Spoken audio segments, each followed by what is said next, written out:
Shriman all info media ప్రేక్షకులందరికీ స్వాగతం. Hi friends, అందరూ బాగుండాలని కోరుకుంటూ ఈరోజు మనం ఈ వీడియోలో విద్యాప్రవేశ్ 90 డేస్ ప్రోగ్రాంకు సంబంధించి 67వ రోజు కృత్యాల గురించి తెలుసుకుందాం. ముందుగా లాంగ్వేజ్ అండ్ లింగ్విస్టిక్ డెవలప్మెంట్కి సంబంధించి మనకు దెబ్బలు తగిలే సందర్భాలు, బాధ, నొప్పి కలిగే సందర్భాల గురించి మాట్లాడించాలి.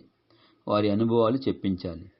పిల్లలకు ప్రమాదాలు కలిగించే సందర్భాలను వివరించి వాటికి ఎలా దూరంగా ఉండాలో వివరించాలి. నెక్స్ట్ యాక్టివిటీ కాగ్నిటివ్ డెవలప్మెంట్కి సంబంధించి థీమ్ ముందెవరు వెనకెవరు. పెద్ద సమూహంలో వివిధ నెంబర్ కార్డులను ఇచ్చి 1 నుంచి 20 వరకు కలిపి ఇచ్చి ఒక అంకెను టీచర్ పిలవాలి. ఉదాహరణకు 9కి ముందెవరు, 8 వెనకెవరు, 10 ఇలా పిల్లలతో ఆడించాలి. నెక్స్ట్ యాక్టివిటీ ఫిజికల్ డెవలప్మెంట్కి సంబంధించి జిగ్జాగ్ లైన్లపై పిల్లలతో ఆట ఆడించాలి. Thank you for watching. Subscribe my channel.